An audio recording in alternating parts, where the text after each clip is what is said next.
Inyonzi gusa ntabwo mvuga gutya kuko ariko navutse ni imbaraga z'umwotsi ariko uko mara n'igihe na Yesu agenda amvura izo mvune ankiza mwene izo mvune. Haleluya! Yesu ndamubashimiye. Igihe cyaragezeho gatoya Yesu nk'ubuzima arandeba rero ukuntu nipfusha. Polisi yajyaga itanga ku mihanda neze ku myaka 12 mari aho bita kuri Top Chief naho bita hariya Calvados ni utubari twabyinagamo. Kimasoro cyaje mfite imyaka 12 kiza mu Rwanda muri 2012. Ndi mu bakobwa bakibyinye bwa mbere kiza mu Rwanda twitwa abamasuzi bamasura. Twaramasuraga dombore yasana tukayimanuka tukayizamuka. Ariko izo ni imvune z'ubuzima muye na Yesu arazingiza. Sigaye mbyinizo mbemberwa mukabari baduhemba amavide, mukabari baduhemba imvune z'imigeri n'ingumi, ariko kwa Yesu aduhemba umuceri n'ibirayi. Iyo tugiye Yesu aduhemba ibifatika nahabwa icyubahiro. Haleluya! Yesu yangije imvune z'umuhanda. Muhanda nawo ukubitiwemo.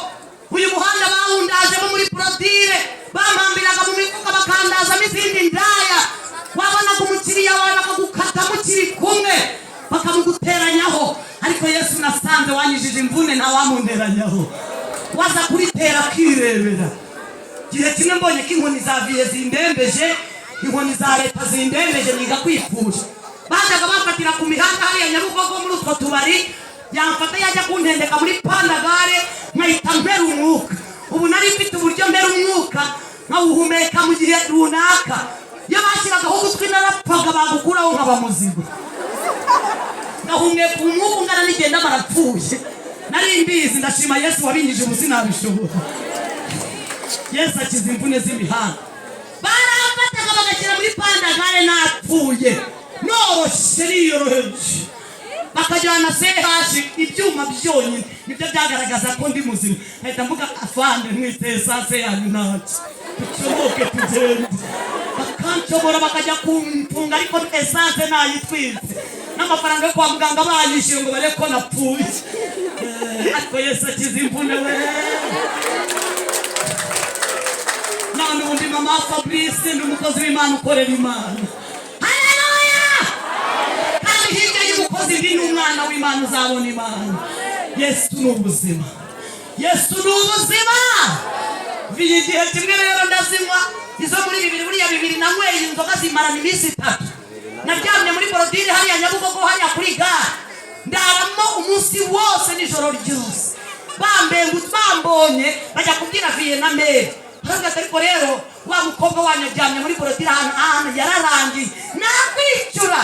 Ipuri nari nawe nakanyanga nago nicuraga nari ndi mukini aho bita muri ho. Usinzira ubuticu muzikiro mwe y'urumogi uryama muri Prodire ukagira ngo ni kuri matera. Kandi urumogi rutaruzana kufurera ukakorosa ugasinziriza bazita imvune z'imihanda. Naho itari ry'urumogi nkahita numva rimbaye amapine. Natangira kujya ngenda nidunda ku mapine numva amapine nyariho. Nabonye amajira genda yidunda muri Njambe isi ya cyenda barahayoboye. Terenga ndayobora cyose bihindukira ubusa. Viyarangu bitazimazemo gatatu arangicoza nanjye ati n'undi warapfuye ngiye kukwica.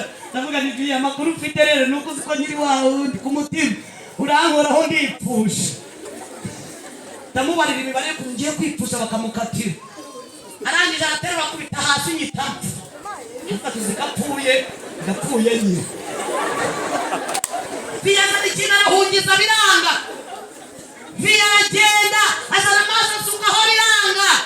Mama wanjye yari umurokore asenga Imana azana ikaye atangira guhungiza mu izina rya Yesu. Mama yavugaga mu izina rya Yesu ry'umugore wanjye Imana imbabarire indaya ntipfe ngo bafunge sinzongera kuyikoraho.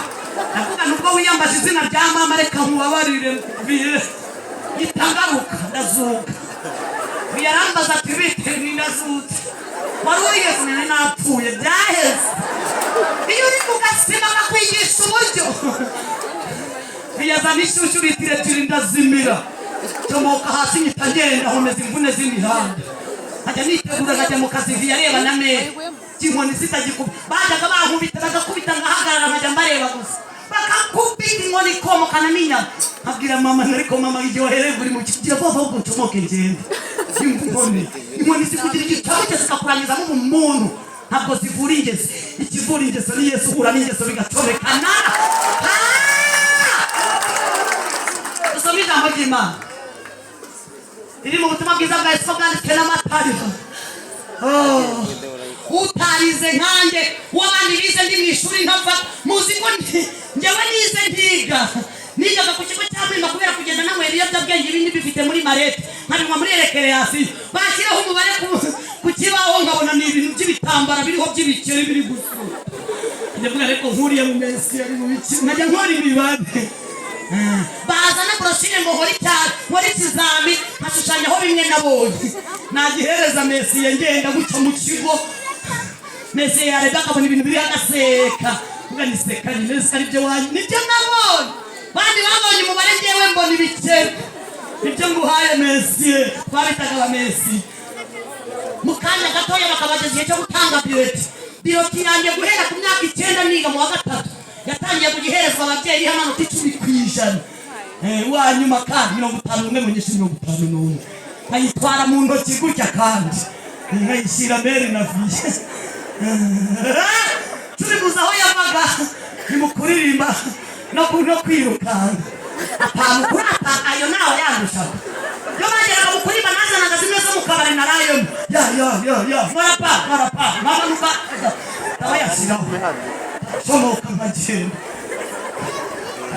bagera muri siporo kubera imbaraga z'umwoti yaba makeri yaba kwiruka nta wandushaga ayo niyo natahanye ku kigo cya Mwima n'ijye wabaye wa nyuma muri 2006 nibwo nahasoreje amashuri yo mu 6 bari bacakisha kuri televiziyo uhageze n'uyu munsi babikwereka Mukahuraga Jacques no kwa Munyentwari John uwanyuma mu kigo cyose ndagifunze ninda yimfura mu nda yanjye kandi Fabrice yararimo ku myaka 15 dusome ubutumwa bwiza bwa Yesu ko